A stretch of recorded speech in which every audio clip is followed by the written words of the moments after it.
So here are some more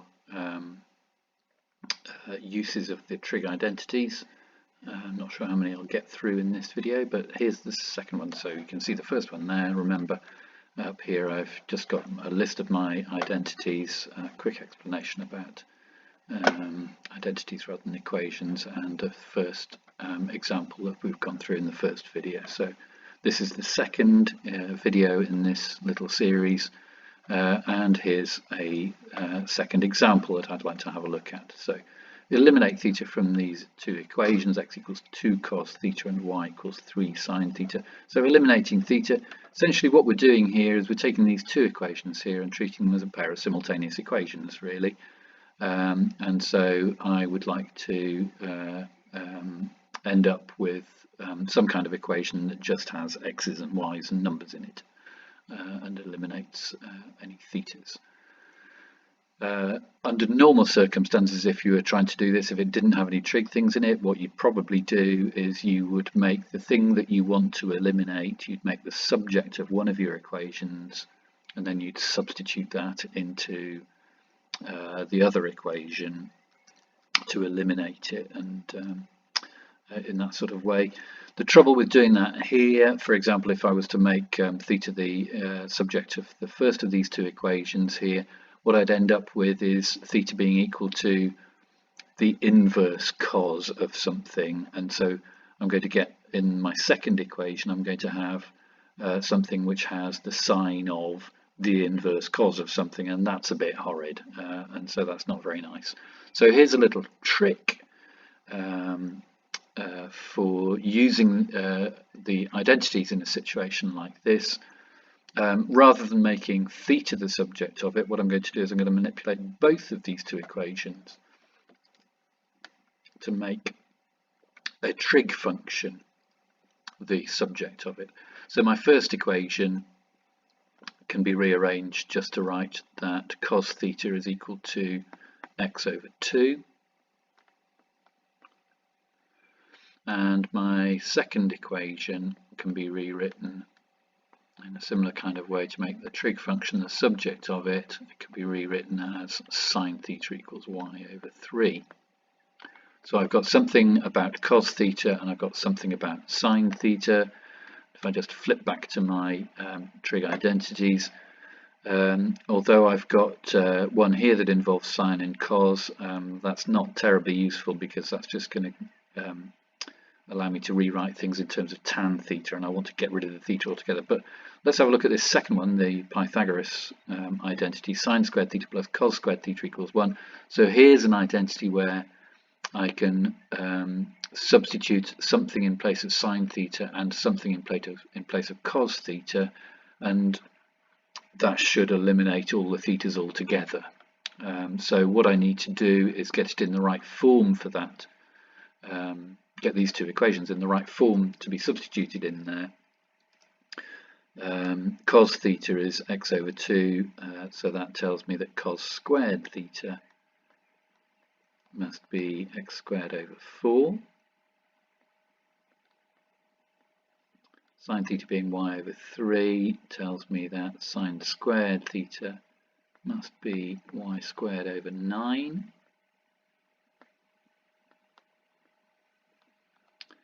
And so now I've got something that tells me about cos squared theta and sine squared theta separately, but my identity tells me that cos squared theta plus sine squared theta is equal to 1. In fact, it is identical to 1. But we'll just keep it as an equals now because we're not going to be going beyond where this takes us, so we don't need to worry too much about that. And I can just now replace my cos squared theta with x squared over 4 and my sine squared theta with y squared over 9. And so I end up with something which goes x squared over 4 plus y squared over 9 is equal to 1. And I've done my job of eliminating theta from the two equations.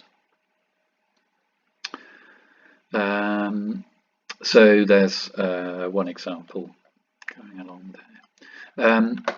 Okay, 5 minutes there. Let's see if we can squeeze another identity, or maybe even more than another one, in at the same time. So let's have a look at a third example here. A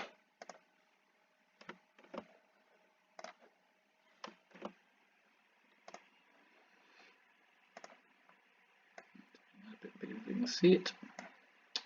Okay, so this time we're given a value for sine A minus a third.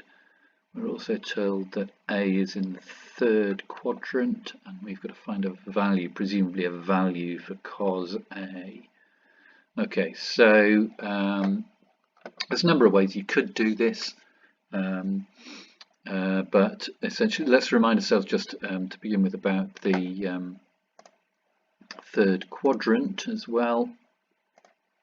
So if I have x and y axes with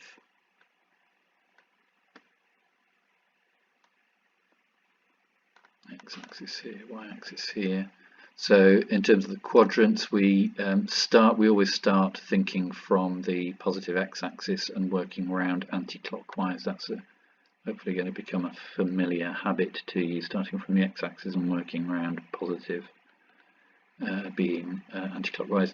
So quadrant 1 is where both x and y are positive.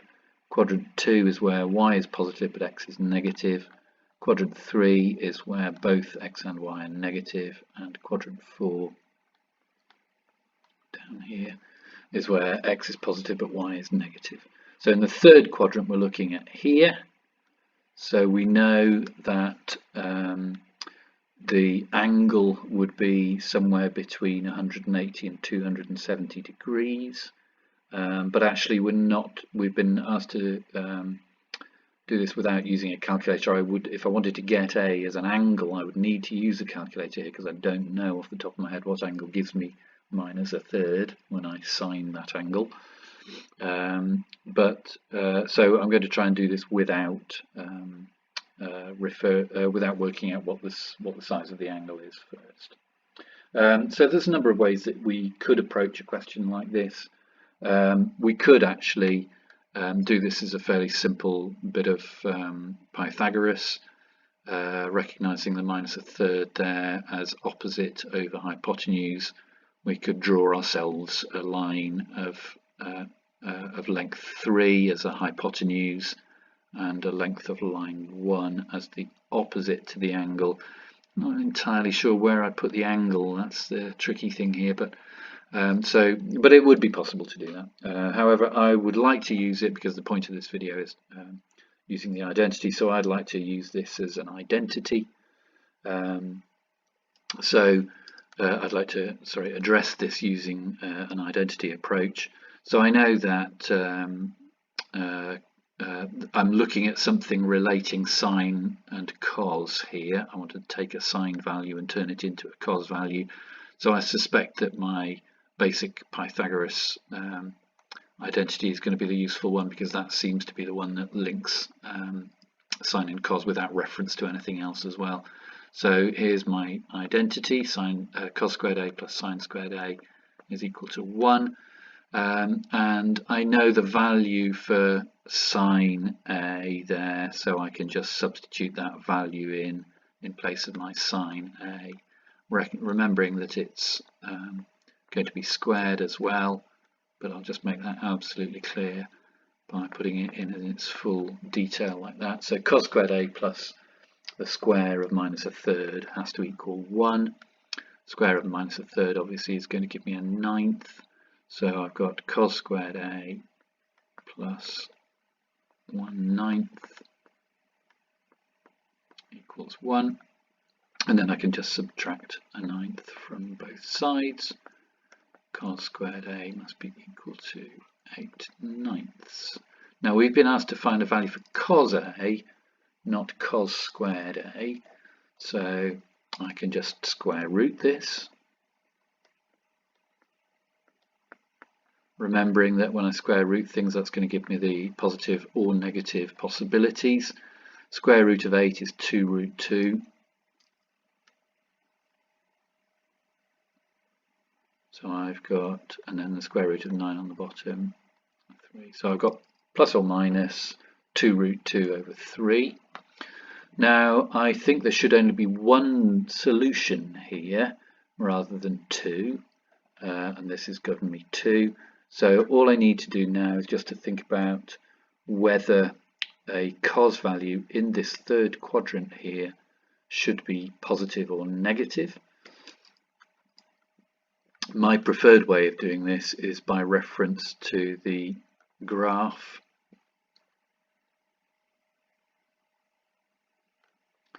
Oops, the cos graph here divides up into its first 4 quadrants like this.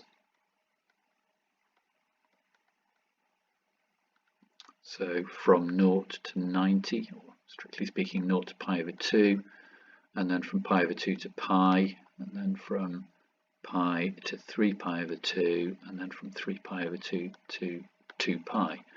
So it divides up like that. This is the first quadrant here, second quadrant here, third quadrant here, and fourth quadrant here.